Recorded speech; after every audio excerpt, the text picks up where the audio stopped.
Sobat Gerida, hari ini kita bicara suatu hal yang sangat krusial di dalam kehidupan bangsa ini.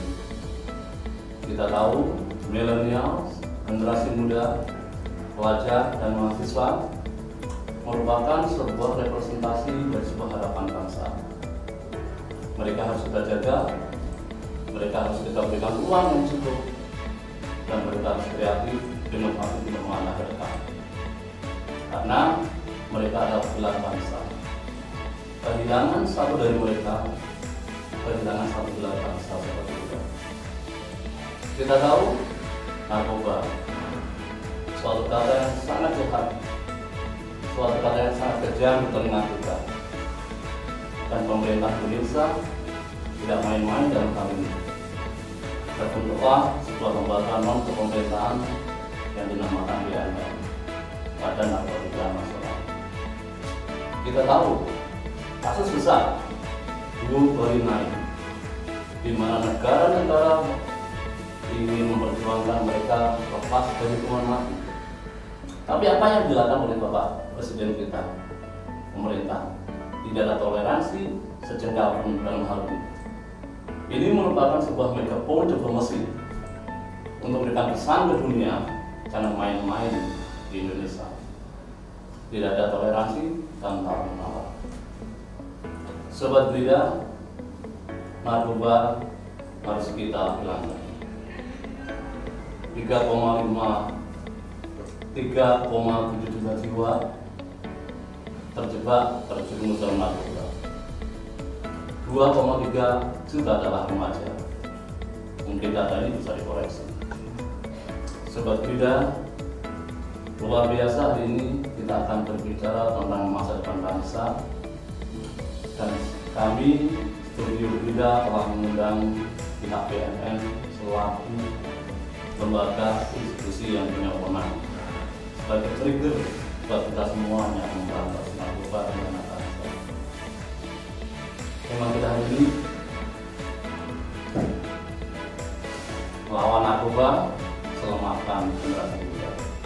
Baik Sobat Gerida, telah hadir di tengah-tengah kita. Langsung saja narasumber yang akan memberikan banyak sekali informasi, inspirasi bagaimana kita bersikap dan melawan narkoba selama 1 jam ke depan. Kita sambut Mas Randy Aditya Lamas. Saya bilang Mas Aditya. Siap. Mas Randy, bagaimana kabarnya? Alhamdulillah Pak, sehat. Ya, di era pandemi Mas Randy juga harus mendedikasikan separuh hidupnya bahkan lebih untuk memberantas dan mensosialisasikan program-program BNN. Betul. Tentunya ini merupakan sebuah hal yang luar biasa, butuh komitmen, dedikasi, integritas, dan bahkan harus berjuang sebuah tenaga. Iya. Karena di dalam benak kita tergambar seorang pemuda, banyak pemuda harapan bangsa yang harus kita selamatkan. Betul Mas Randy? Betul Pak. Tema kita hari ini adalah lawan narkoba, selamatkan generasi muda. Oke Mas Randy, pemirsa Gerida, perlu saya informasikan bahwa Mas Randy ini adalah humas dari BNN. Kemudian beliau juga punya studio yang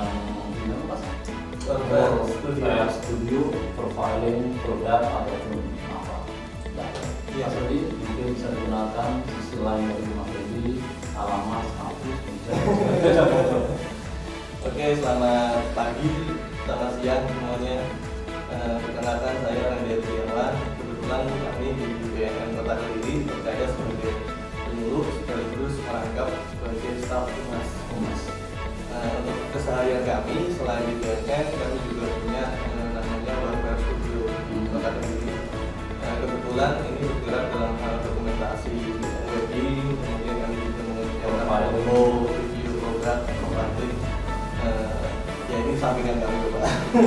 Kalau kerjaan utama kami kebetulan sekarang mulai dari 2013 sampai sekarang masih setia di BNN Kota Kediri yang beralamatkan di Jalan Selo Makleng nomor 3 Kota Kediri. Jadi teman-teman kalau misalkan jalan-jalan ke Jalan Selo Makleng nanti ngelewat di kantor kan.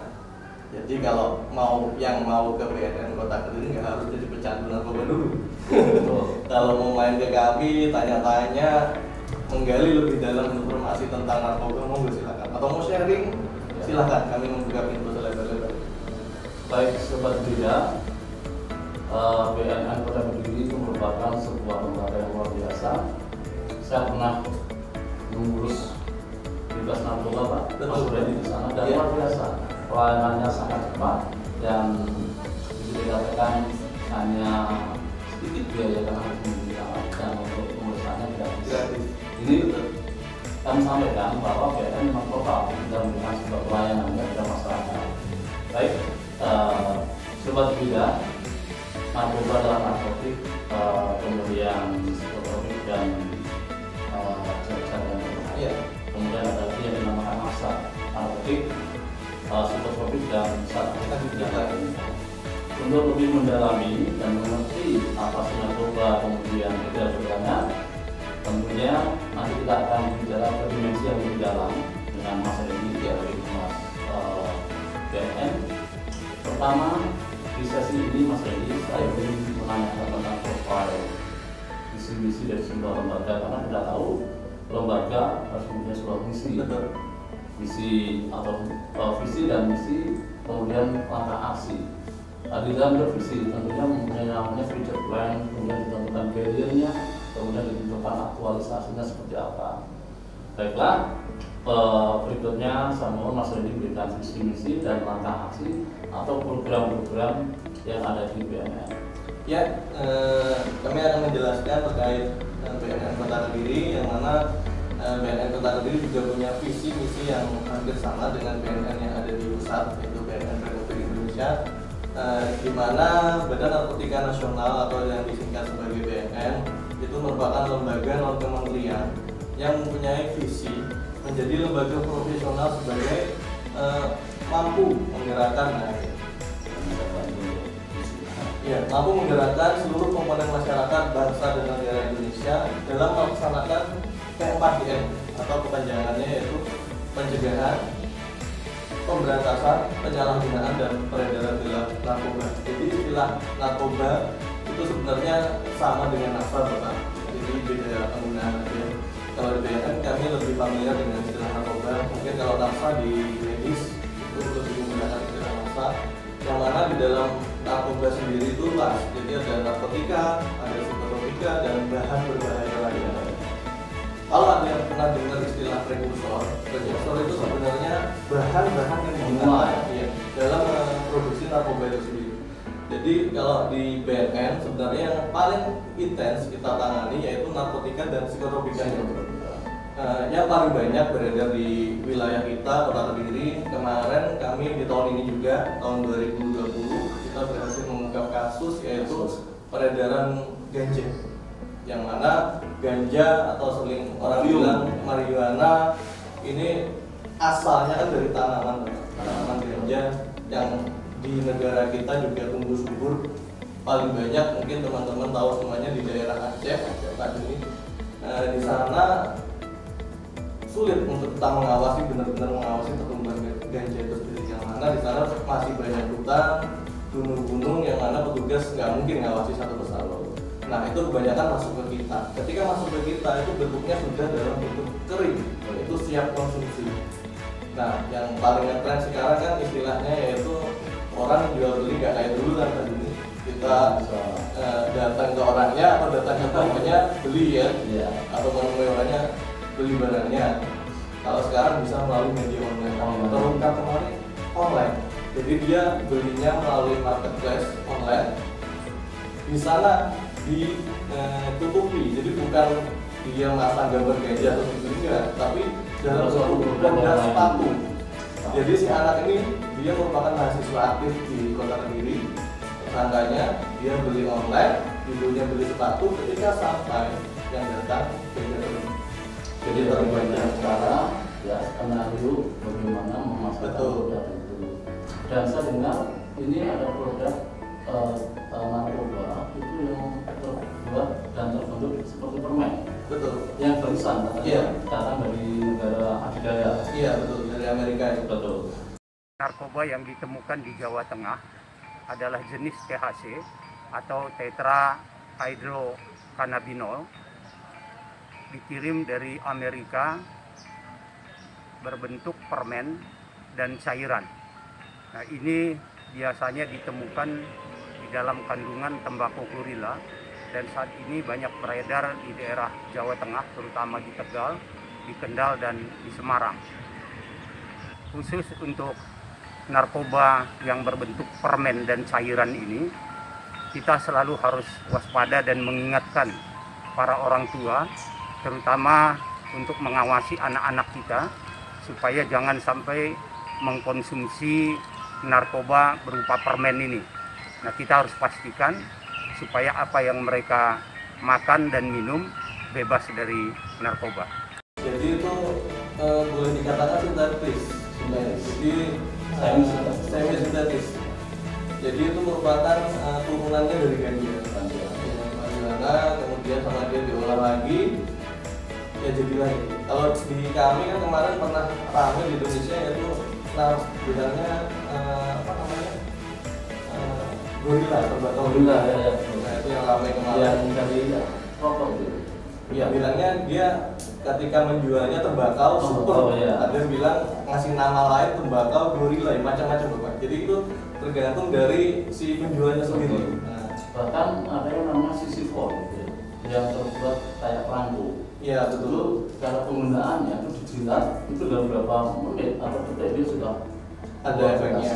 Itu seperti perangko. Sebenarnya ini ada kilas informasi yang diberikan Mas Rendy dan nanti kita akan lebih banyak lagi berbicara tentang narkoba. Berikutnya Mas Rendy, seperti kita ketahui sendiri, mungkin kasus di Kediri selama pandemi yang ingin saya tanyakan, trennya itu naik atau turun? Era pandemi karena kita tahu banyak orang yang tidak berkegiatan karena stay di rumah, mungkin lengah, tidak banyak aktualisasi, sehingga dari mereka melakukan hal-hal yang mungkin kurang baik, bahkan lari ke narkoba, narkotika dan sebagainya. Mungkin dikirakan ini apakah adanya atau tidak? Kalau kita lihat nasional ya Bapak, selama ini kalau mungkin teman-teman lihat di media, baik itu media online, media cetak, kalau per hari nggak mungkin nggak ada yang namanya ungkap kasus tentang narkotika. Bahkan mungkin di koran-koran lokal kita di Kediri atau di Memo dan sebagainya. Ini menunjukkan bahwasannya narkotika itu kalau dibilang hilang sama sekali di era pandemi itu enggak. Justru kemarin malah dari BNN pusat itu mengungkap pabriknya Bapak. Jadi dia menyewa sebuah tempat, kemudian dibuatlah tempat itu untuk memproduksi narkoba. Jadi satu-satu seperti itu. Nah, jadi bukan lagi kita terima kiriman dari luar, kemudian dijual lagi, enggak, malah kita bisa produksi sendiri. Nah, ini malah sulit mendeteksinya. Betul Bapak. Karena kenapa? Yang dia datangkan prekursor itu tadi. Prekursor bahan. Jadi seperti sabu-sabu itu kan ada cairan khusus. Kalau dia kirim misalkan bilangnya, oh ini untuk membuat pabrik atau untuk bahan produksi pabrik kain, kan kita nggak tahu. Oh ini untuk produksi ini. Ternyata ketika dikumpulkan menjadi satu, itu dibuat disalahgunakan untuk membuat narkotika itu sendiri. Nah, kalau kita lihat dari media-media yang ada saat ini, justru trennya malah naik untuk kasus narkotika, kasusnya seperti itu. Ini ada dua sisi. Jadi ini kalau orang mas kok ada BNN kok malah naik, ini berarti Indonesia ini nggak malah berkurang, malah banyak. Kalau kita lihat dari sisi ungkap kasusnya mungkin bolehlah naik karena ada BNN seperti itu. Tapi ini juga menunjukkan bahwa kita sebagai instansi pemerintah, kementerian, kita bekerja maksimal. Jadi kita mengungkap kasus-kasus. Nah ini yang bedanya Bapak antara BNN dengan kepolisian. Jadi memang dari kepolisian juga ada yang namanya bagian Reskobar. Itu Satreskobar. Tugasnya mungkin hampir sama dengan BNN. Namun bedanya dengan BNN di sini, kita ungkap jaringannya Bapak. Jadi jaringan dari peredaran gelap narkotika itu sendiri di suatu wilayah. Kalau kita kan di kota Kediri seperti itu. Kira-kira ketika ada ganja masuk ke tempat kita, nah itu yang memasok siapa? Nah itu yang kita cek. Kalau dari Reskobar mungkin jumlahnya berapapun itu akan diproses hukum. Jadi menunjukkan pada pidananya. Betul. Kalau BNN kan punya visi, punya misi, punya tujuan dan langkah aksi secara menyeluruh. Betul. Tidak hanya pemberantasan, rehabilitasi, penindakan, kemudian juga tentunya preventif. Betul. Makanya lebih intensif program-program dari BNN ke sekolah-sekolah. Betul. Dari SD, SMP, SMA, SMK bahkan ke mahasiswa. Iya. Nah, menyambung masalah ini, Mas. Iya. Saya ingin tanyakan lebih detail lagi, ya dimensi apa yang dilakukan oleh BNN ke sekolah-sekolah. Ini kan merupakan sebuah strategi yang harus kita bangun. Karena tidak gampang, karena sekolah itu punya dimensi yang lain. Bagaimana BNN masuk itu tidak dalam konten yang sangat mengerikan, tapi lebih humble, lebih humanis, dan mungkin lebih high, lebih gaul, sehingga anak-anak itu juga tidak ketakutan, tetapi mengerti bahaya narkoba disampaikan dengan cara-cara seperti apa. Tentunya punya skenario strategi bagaimana masuk ke dimensi sekolah. Karena berbeda ketika kita langsung mengalami kasus. Jadi tidak mungkin di SD, SMP kita berbicara soal tidak, mungkin hanya memberikan itu ke orang tuanya, ke sekolah. Bagaimana langkahnya, Mas Reni? Nah, ini Pak Juni sekaligus kami juga memperkenalkan kita di tahun 2020 ini kita punya branding baru Bapak. Ini turunan dari BNN Pusat, yang mana judul brandingnya yaitu Hidup 100%. Hidup 100%. Mungkin saya Pak Juni atau teman-teman akhir-akhir ini sering lihat di TV atau di jalan, di media baliho atau apa. Nah, ini merupakan gerakan massal sebenarnya, bukan dari BNN. Cuma kita mencetuskan gerakan Hidup 100% ini karena betul menjadi sebuah gerakan bisa diterapkan oleh semua lapisan, terutama generasi milenial.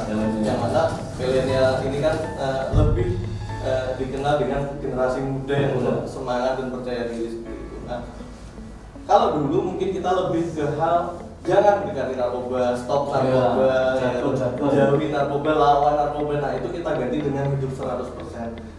Dengan Hidup 100% harapannya teman-teman kita, generasi muda kita punya pilihan betul. Jadi bisa sebelum mereka bisa hidup 100% mungkin ada pertanyaan, Mas, memang selama ini kita hidup nggak 100%? Bukan seperti itu. Jadi intinya dengan kita sadar, sehat, produktif, dan tentunya tiga ini bisa tercapai semua, kita bisa mencapai yang namanya kebahagiaan hidup. Nah, ini yang dinamakan dengan Hidup 100%. Akhirnya muncul indeks kebahagiaan. Kalau kita di istilah di BNN sekarang yaitu ketahanan diri remaja dalam mencegah penyalahgunaan narkoba. Karena mencegah jauh lebih baik daripada Mas Reni, Bapak ini luar biasa. Kita kehadiran Bandungan dalam rangka membangun peradaban bangsa di remaja. Karena kita tahu remaja adalah representasi dari sebuah agama. Dan kita tahu sobat gereja, era sekarang kita diberi anugerah namanya bonus demografi, di mana usia produktif kita adalah 60% menguasai usia populasi di Indonesia. Dan ini bukan tanpa masalah kalau kita tidak bisa menjaga mereka. Ada dua hal, kita terbang tinggi, kita bebas narkoba, atau kita hancur karena narkoba. Narkoba telah banyak membuat orang menangis. Berapa juta ibu dengan anaknya, ayah dengan anaknya, generasi muda dengan masa depannya, bangsa kehilangan pilarnya. Karena apa? Generasi muda di awal saya katakan adalah pilar bangsa. Kehilangan satu dari mereka, kehilangan satu pilar bangsa. 2,3 juta pilar bangsa hancur. Baiklah, Mas Reni, saya sudah benar kita akan kembali setelah pesan-pesan ini. Kita akan kembali lagi dengan pembahasan yang lebih detail lagi, yang lebih inspirasi lagi buat generasi muda tentang bahayanya narkoba di dunia dan di bangsa ini. SMK PGRI 2 Kediri beralamatkan di Jalan KH Abdul Karim nomor 5 Kota Kediri.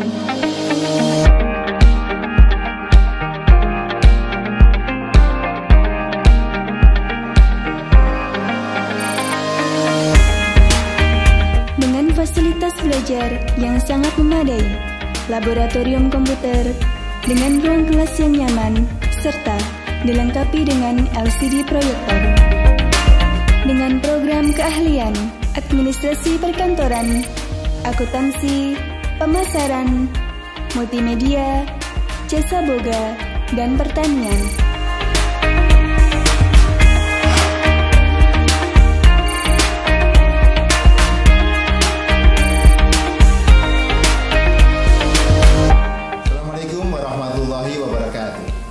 Sekolah sangat berperan dalam pendidikan karakter anak. Sekolah bagaikan rumah kedua bagi anak. karena hampir separuh hari waktu yang dimiliki dihabiskan anak untuk kegiatan di sekolah. Sekolah adalah sebagai tempat belajar, tempat berekspresi, tempat untuk menemukan bakat, tempat bersosialisasi, belajar saling menghargai dan membangun persahabatan. Untuk itu, marilah anak-anak kita disekolahkan di tempat yang nyaman, yang mampu mengantarkan keberhasilan di masa depan. Tidak hanya berprestasi di bidang akademis, tetapi juga berprestasi di bidang non-akademis, spiritual, dan karakter. Percayakan putra-putri Bapak Ibu bersekolah di SMK PGRI 2 Kediri. Wassalamualaikum warahmatullahi wabarakatuh.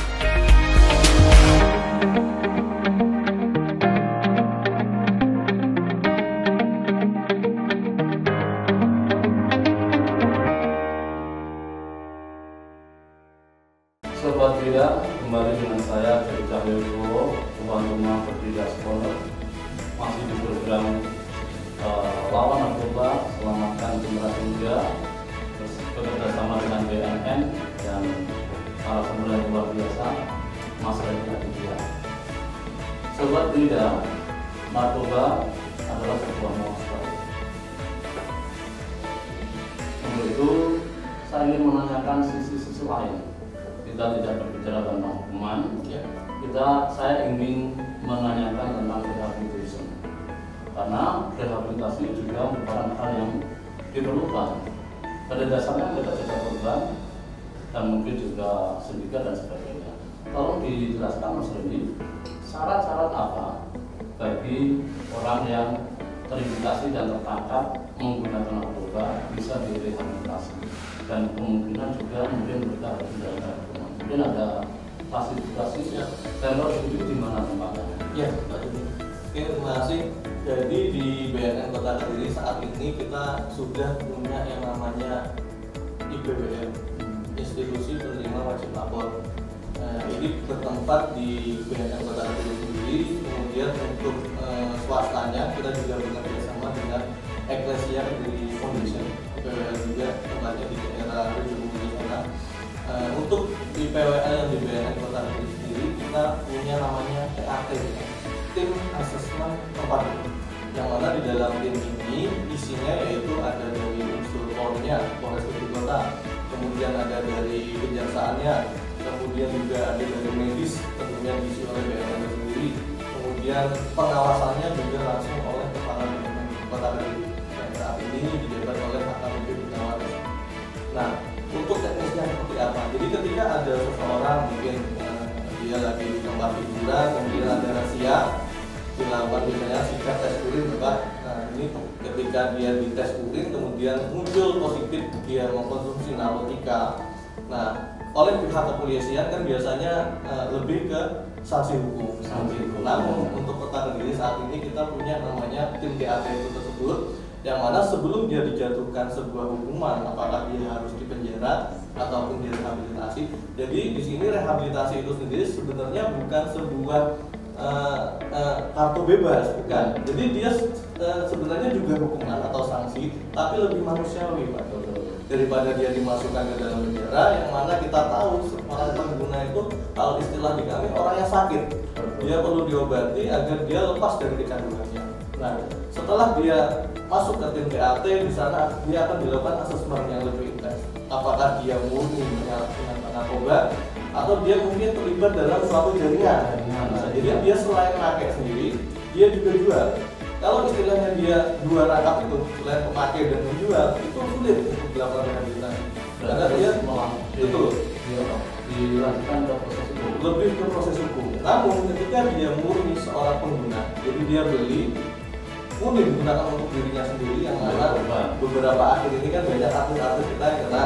Nah, itu kebanyakan dia kan untuk konsumsi dirinya sendiri sebagai bilangnya doping untuk aktivitas padat itu tadi.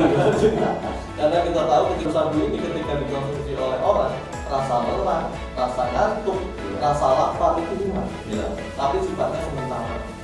Nah, itu yang salah, itu jalur yang salah sebenarnya. Nah, itu tadi kembali ke TAT.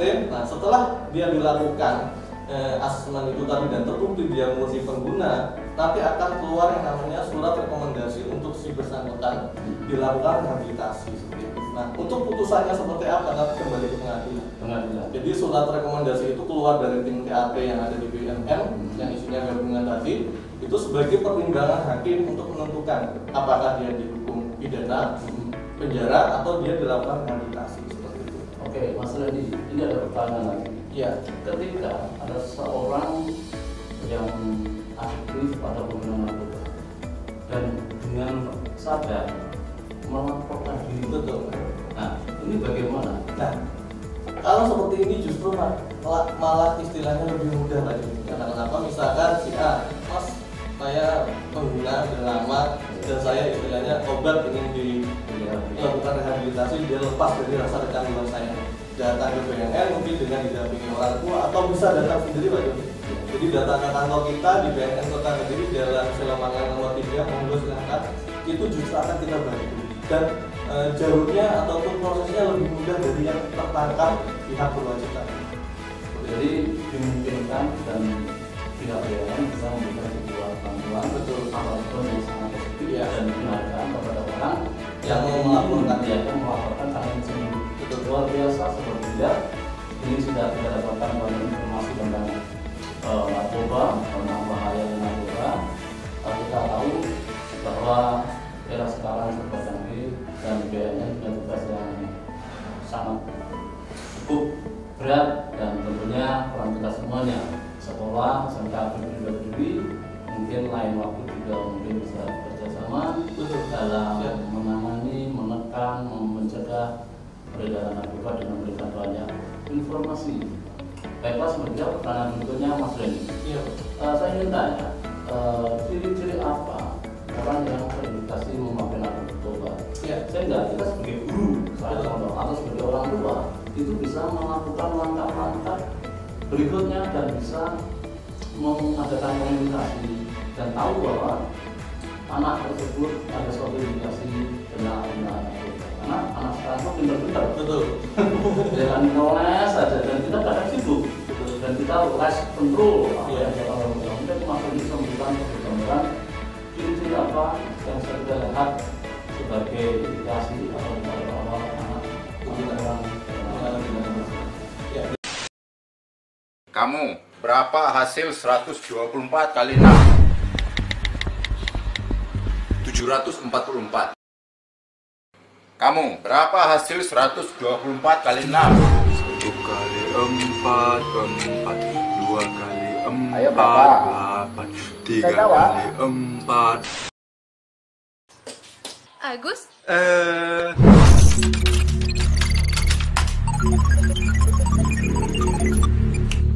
Novita. Hai. Hai Ryan. Lagi nih perempuan. Susan? Tunggu ya. Susanto.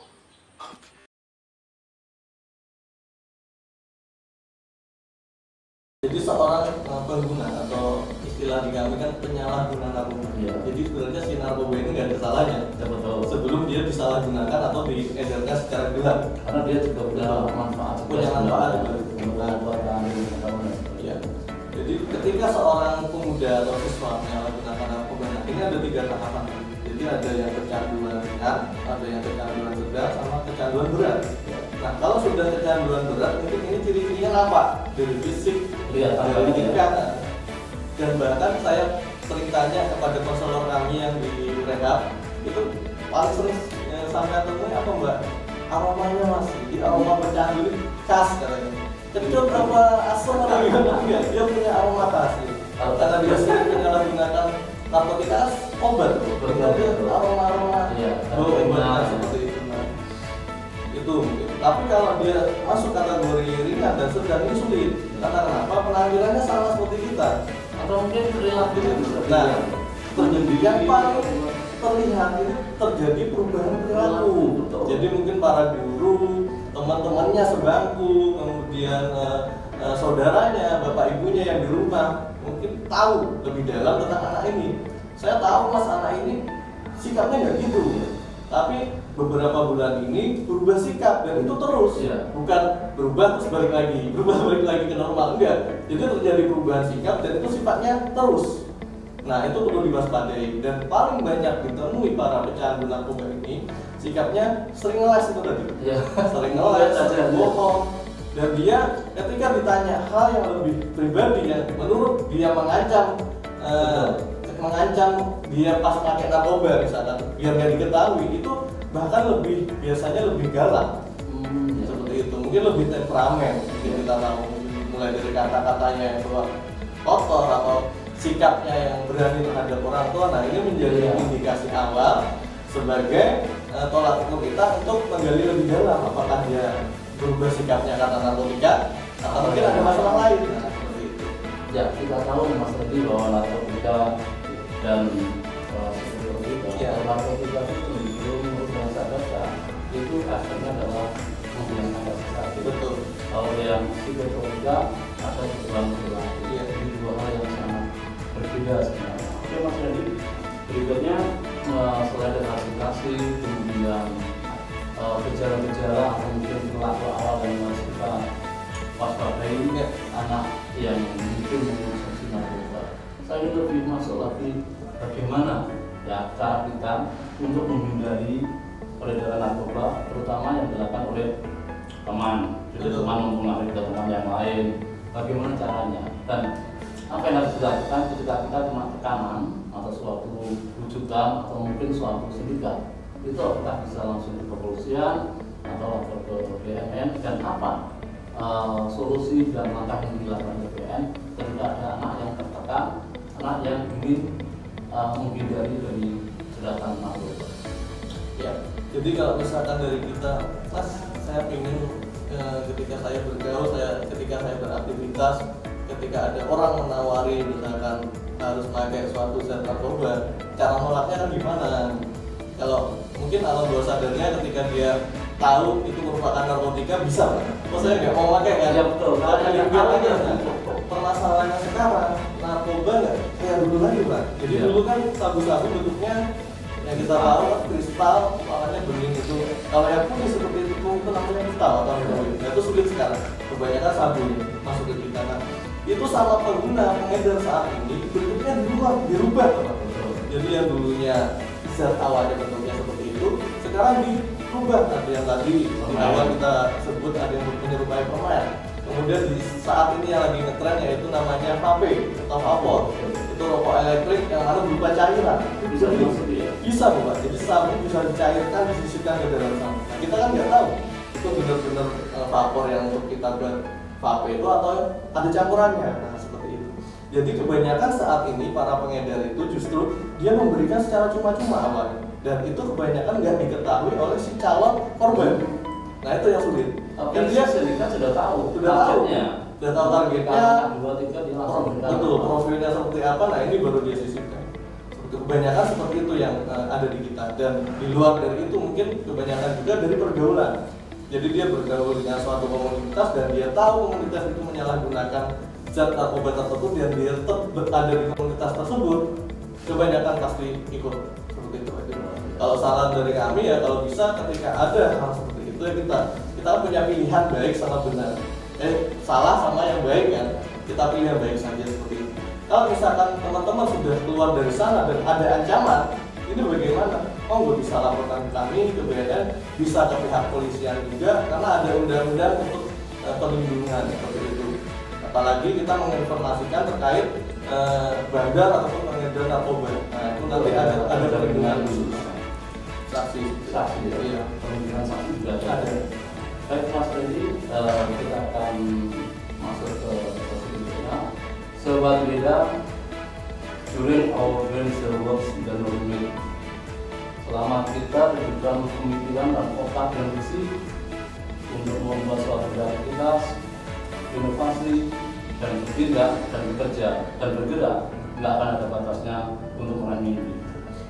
Ketika kita diberikan otak dan pikiran dan rusak yang dinamakan oleh suatu barang yang kecil tapi mematikan, niscaya kita akan hancur dan kita akan tenggelam di peradaban yang luar biasa ini di era penuh demokrasi. Accelerate your future by saying no to drugs. Ini merupakan slogan yang harus kita pegang bersama. Dan kita bantu BNN sebagai trigger, sebagai lembaga non-pemerintahan yang menjadi garda terdepan untuk memberantas peredaran obat-obatan terlarang di Indonesia. Sobat Brida, sesi berikut ini adalah kita akan coba melihat jumlah kasus pelanggaran dan penyalahgunaan narkoba di Kota Kediri. Mungkin Mas Randy bisa mengabarkan ini ya. Jadi ini kita kutip dari ungkap kasus data dari Polres Kediri Kota. Tentunya kita sekarang ada di Kota Kediri, yang mana di data ini mulai dari tahun 2018 sampai dengan September 2020 tahun ini. Dari jumlah kasus itu sendiri di total 2018 itu ada 54 kasus dengan tersangka 73. 2019 ada 66 kasus dengan tersangka 88 orang. Kemudian di tahun 2020 hanya sampai dengan bulan September ini sudah 79 kasus dengan jumlah tersangka 106 orang. Nah ini menjadi bukti juga bahwasannya pandemi ini ternyata nggak berpengaruh terhadap ungkap kasus narkotika, malah semakin banyak, intens seperti itu. Nah ini juga sebagai evaluasi kita juga mungkin dengan adanya orang-orang ini di rumah, malah dia semakin banyak keluarnya untuk menyalahgunakan seperti itu. Nah, mungkin dilanjut di data berikutnya. Nah, dari jumlah kasus ini, kalau kita tanya, Mas ini kira-kira yang disalahgunakan jenis narkoba apa, narkotika apa? Untuk Kota Kediri yang paling banyak yaitu sabu-sabu dan pil double L sama psikotropika. Nah, psikotropika ini bahan obat-obatan keras lainnya yang masuk ke dalam undang-undang psikotropika. Nah, untuk sabu-sabu di tahun 2018 ini ada 27 kasus. 27 kasus. 2019 ada 36 kasus. Ini naik. 2020 sampai dengan September tadi 44 kasus sabu-sabu di daerah kita. Dan untuk double L juga lumayan banyak ini sampai dengan 2020 ada 33 kasus, yang mulai 2018 kemarin kita 27 kasus. Dan untuk psikotropika di 2020 ada 2 kasus. Nah, jadi terjadi peningkatan dari total Dan itu signifikan. betul. Jadi merupakan sebuah fenomena yang kita sekali. Iya. Karena pandemi itu banyak orang yang depresi, frustasi, dan juga banyak aktualisasi Betul. bahkan sehingga larinya Pelariannya salah. Nah, mungkin kedepannya Mas Budi bisa diskemakan bagaimana meminimais. Iya. Kita Next. Nah, kalau ditanya upaya-upaya yang sudah dilakukan BNN Kota Kediri selama ini apa sih? Nah, jadi kita selama ini banyak sekali program, mulai dari kegiatan sosialisasi tatap muka yang ke sekolah. Iya. Sosialisasi tatap muka seperti saat ini, Iya. tentunya kita kan pandemi COVID-19 saat ini kan nggak bisa ketemu langsung dengan banyak orang, kita memanfaatkan media elektronik seperti ini. Dan kita sudah menerapkan protokol kesehatan dari dengan protokol kesehatan, jaga jarak, Ya. cek suhu dan sebagainya. Ini juga kita lakukan. Kemudian untuk sekolah, ini BNN Kota Kediri kita punya program yang namanya Kurikulum Pendidikan P4GN terintegrasi P4GN. Jadi ini sudah mulai tingkat PAUD, SD, SMP sederajat, SMA sederajat sampai dengan SMK derajat dan perguruan tinggi. Jadi boleh dilihat mungkin di beberapa sekolah di Kota Kediri ini di dalam kurikulum pengajarannya sudah disisipkan mata P4GN. Jadi bukan dia berdiri khusus gitu ya. Jadi disisipkan ke dalam media pembelajaran yang ada di sekolah. Nah, ini sebagai istilahnya studi juga buat para siswa yang mana di alam bawah sadarnya nanti ketika dia belajar di sekolah tanpa dia sadari ternyata ada muatan P4GN yang mana dia mengharuskan untuk menghindari yang namanya penyalahgunaan narkoba. Harapannya seperti itu. Kemudian kita juga bersinergi dengan seluruh instansi mulai dari instansi pendidikan juga di Kota Kediri untuk bersama-sama menggalakkan yang namanya P4GN. Harapan kami sebenarnya Pak ini di setiap instansi entah itu sekolah mulai dari tingkat SD sampai dengan SMK seperti di PGRI sekarang itu punya yang namanya regulasi P4GN seperti itu.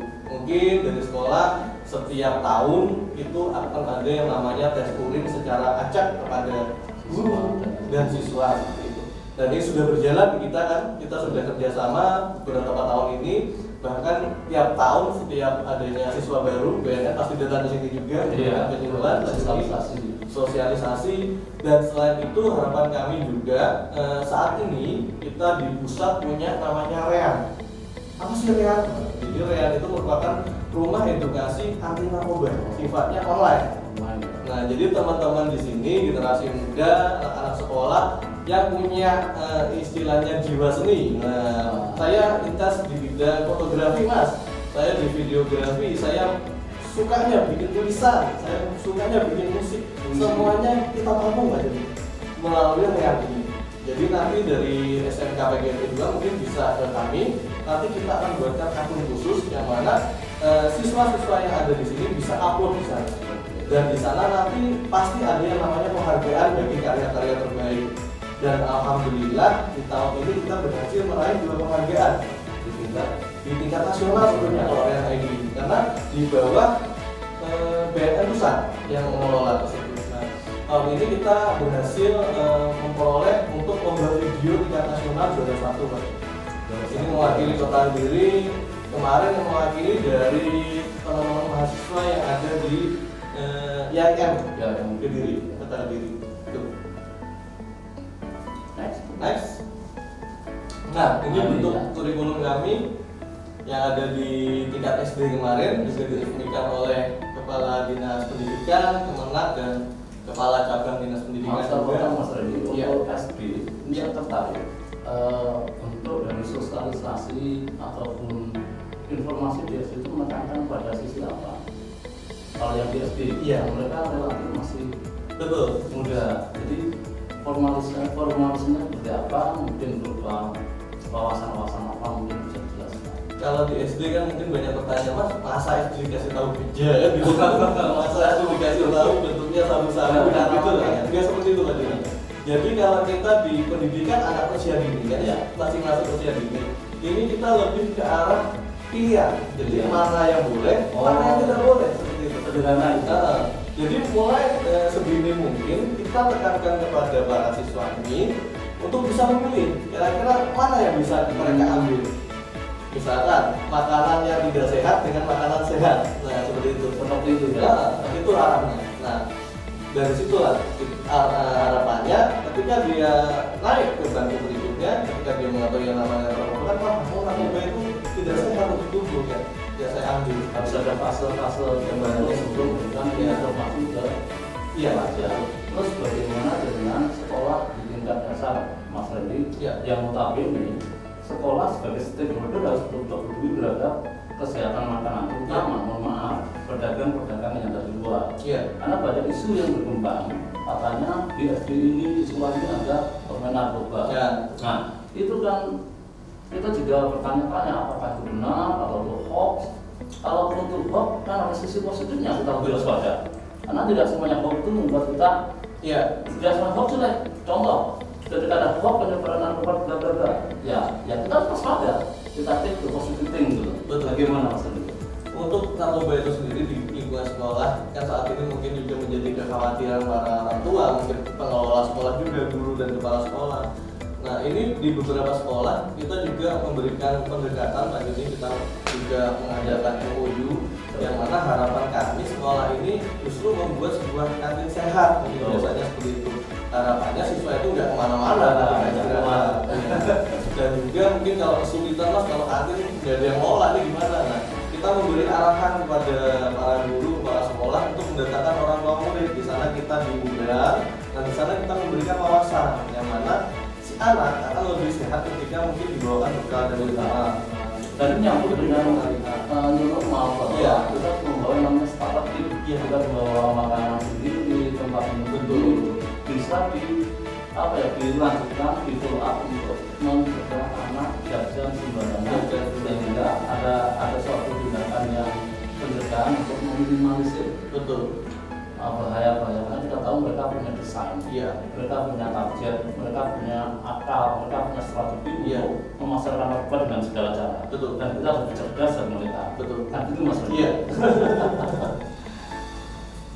Oke Mas Redi, berikutnya kita pada di sisi ujung acara. Betul. Karena waktulah yang membatasi kita. Mohon Mas Randy di akhir cerita ini memberikan sebuah closing statement, Ya. sebuah kata penutup buat generasi muda. Apa yang harus kita lakukan dan apa yang harus kita lakukan tentang bahaya narkoba. Mohon. Jadi saya himbau, kami mewakili BNN Kota Kediri kepada generasi muda, para pelajar, semua lapisan masyarakat. Ayo, mulai sekarang, mulai detik ini kita peduli terhadap diri sendiri, peduli terhadap keluarga, peduli terhadap lingkungan sekitar. Dengan kita peduli terhadap diri sendiri, terutama kesehatan kita, kemudian peduli terhadap keluarga, terutama permasalahan yang ada di keluarga untuk segera diselesaikan. Hal-hal yang mengarah ke terjadinya penyalahgunaan narkoba mungkin bisa terhindari sedikit. Dan apabila mungkin dari keluarga kita, dari saudara kita memang sudah terjerumus atau memang sudah terlanjur penyalahgunaan narkoba, solusinya bagaimana? Monggo silahkan lapor ke BNN Kota Kediri, akan kita bantu. Kalau si pengguna tersebut murni menggunakan dan lapor ke BNN Kota Kediri, akan lebih mudah. Tidak ada yang namanya proses dipenjarakan. Justru akan kita bantu, kita lakukan proses rehabilitasi dan semua biayanya akan ditanggung oleh pemerintah seperti itu. Kalau dia mau lapor, datang sendiri ke kami. Dan untuk saat ini juga, ayo kita bersama-sama kita budayakan yang namanya gerakan hidup 100%. Bagaimana caranya? Dengan sadar, dengan sehat, dengan produktif. Tentunya kita akan mencapai sebuah kebahagiaan untuk bisa hidup 100% maksimal, melakukan berbagai yang kita inginkan, terutama hal-hal yang positif. Sobat Rinda, senang sekali hari ini di ujung acara kita kedatangan narasumber yang luar biasa untuk membangun peradaban bangsa. Narkoba itu adalah sebuah monster, narkoba adalah sebuah bencana kemanusiaan, dan narkoba harus kita lawan. Kuncinya adalah kita sadar, kita ingin hidup 100%, apa yang disebutkan oleh BNN melalui narasumber ini, dan mari kita membuka gambaran baru menyambut masa depan yang lebih cerah dan ceria. Ingat, masa depan ada di tangan kita. Hidup seperti kertas putih, sebab kita mau tulis apapun, mau kita menulis narkoba atau kita sering bergerak tergantung kita. Bahkan tanggung tidak berlaku terserah kita. Makanya kesempatan hari ini saya ingin menekankan untuk sobat kerja yang ada di luar sana, jauhi narkoba. Never touch the drug, even any single part of our life. Jadilah hidup seperti jam dinding. Mas Randy, terima kasih. Sama-sama. Semoga amal, semoga kebaikannya menjadi sebuah kekuasaan bangsa ini. Amin. Dan tetap bergerak. Dan saya dan kami doakan apa yang diprogramkan BNN menjadi sebuah langkah yang signifikan untuk mendekrease dan meminimais bahaya narkoba. Indonesia akan jaya tanpa narkoba. Narkoba, no prestasi. Yes. Jadilah seperti jam dinding, terus bergerak, dilihat ataupun tidak, dihargai atau tidak, jam dinding akan terus bergerak dan emas. Randy akan segera memberantas narkoba di Kediri, di Indonesia bahkan di dunia. Thank you very much. Saya Jody, Mas Randy. See you the next time. Assalamualaikum warahmatullahi wabarakatuh. Waalaikumsalam.